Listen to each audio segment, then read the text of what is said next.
زمین کی قدر کرو, زمین کا خیال کرو, زمین پر اکڑ کے مت چلو.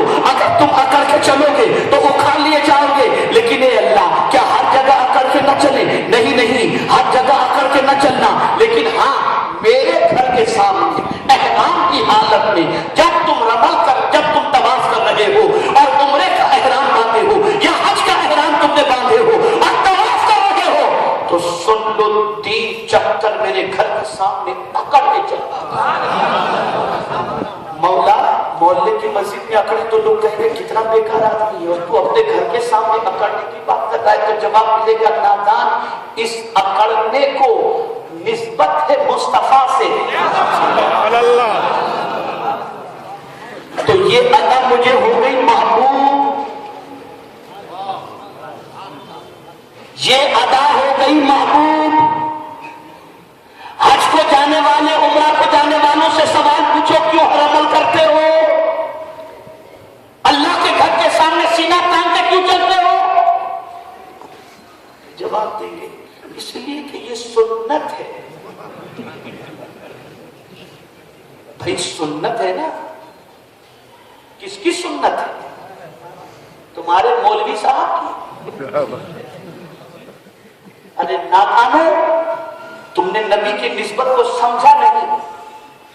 حجر اسود جیسے حجر اسود کو فاروق اعظم خطاب کر کے فرماتے ہیں, اے پتھر, تیری کوئی حیثیت نہیں, تو نہ نفع پہنچا سکتا ہے نہ نقصان پہنچا سکتا ہے, میں صرف تجھے اس لیے چومتا ہوں کہ میرے نبی کو تجھے چومتا میں نے دیکھا, نبی کو چومتے دیکھا.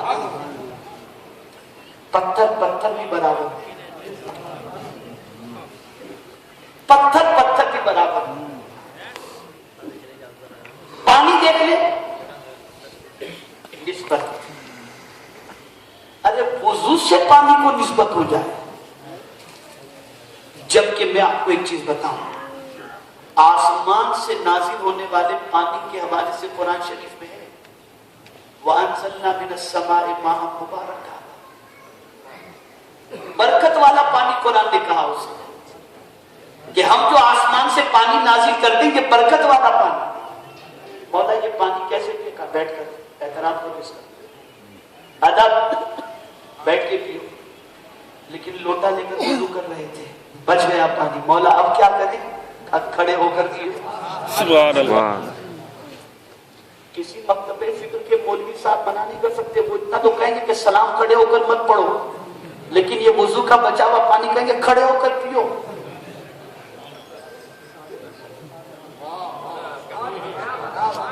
کیوں بھائی, کیا ہو گیا آپ کو؟ یہ تعظیم غیر خدا کی, غیر خدا کی تعظیم. ارے غیر خدا کو چھوڑو, شریعت کا مسئلہ یہ ہے کہ کسی مسلمان کا جنازہ جا رہا ہو, بیٹھے ہو تو کھڑے ہو جاؤ. سبحان اللہ, سبحان اللہ. مردے کی تعظیم, جنازہ نکل رہا ہے, مسلمان بیٹھے رہتے, کھڑے ہو جاتے. کیوں؟ غیر خدا کی تعظیم, غیر خدا کی تعظیم, کوئی شرک نہیں ہے, کوئی شرک نہیں. اب یہاں ایک محبت کی بات عرض کروں, یہ مردے کا نکلنا اور بیٹھے تھے تو کھڑے ہو جاتا, جبکہ ہم جانتے ہیں مرنے والا مسلمان بھی نمازی تھا, مرنے والا مسلمان گنہگار تھا, مرنے والا مسلمان فاسق و فاجر تھا, لیکن قید نہیں لگائی گئی کہ نمازی یا امام صاحب یا بانگی صاحب یا مؤذن صاحب یا فقیہ صاحب کا جنازہ نکلے تب بھی کھڑے ہونا, یہ قید نہیں. کسی بھی سنی صحیح العقیدہ مسلمان کا جنازہ نکلے کھڑے ہو جاؤ. مولا بات کیا ہے؟ نادان تو نہیں جانتے, یہ بہت قسمت والا ہے, بہت تقدیر والا ہے. اس کی تعظیم اس لیے کرو کہ یہ قبر میں حضور کی زیارت کے لیے. سبحان اللہ, سبحان اللہ. تکبیر.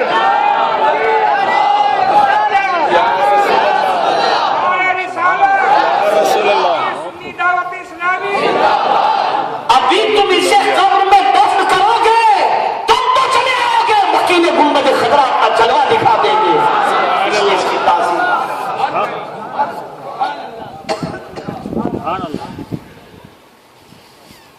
پانی پانی بنا نہیں بنا، نسبت سے حکم بدل گیا، جہاں کنیکشن ہوا حکم بدل گیا۔ اور اگر کوئی کہے کہ نسبت سے کوئی فائدہ نہیں ہے تو آپ دیکھ لیں ہر ایک کے یہاں نسبت نظر آئے۔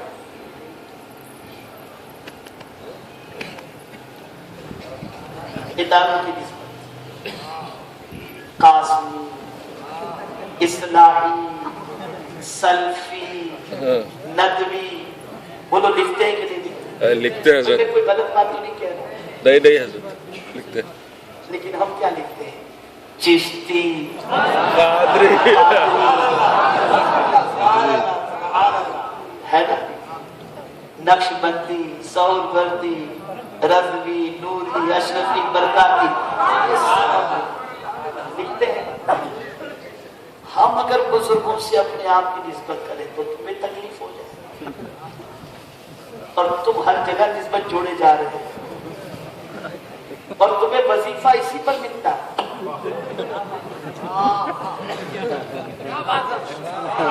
اسی پر وظیفہ ملتا ہے،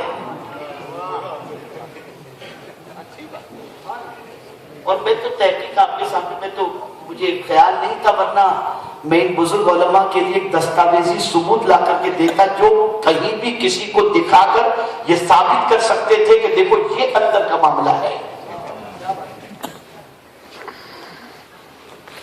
تو نسبت ہے۔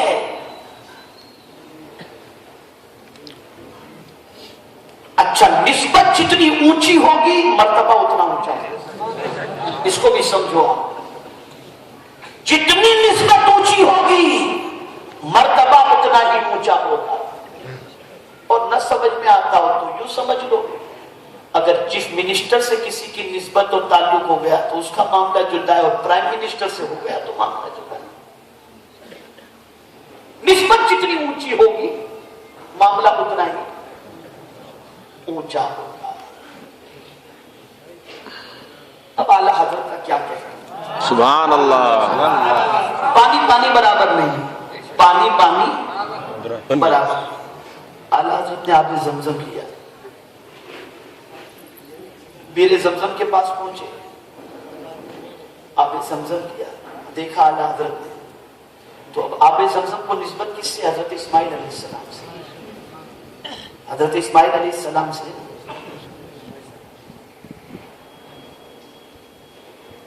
تو اعلیٰ حضرت فوراً کہتے ہیں، کیا خوب کہتے ہیں، ان کو بن مانگے ملا، ان کو لگڑ کے ایڑیا، ان کو رگڑ کر ایڑیاں، ان کو بن مانگے ملا، ان کو رگڑ کر ایڑیاں، صاحب کوثر کے ہمسر صاحب زمزم نہیں۔ سبحان اللہ، صاحب کوثر کے ہمسر صاحب زمزم نہیں۔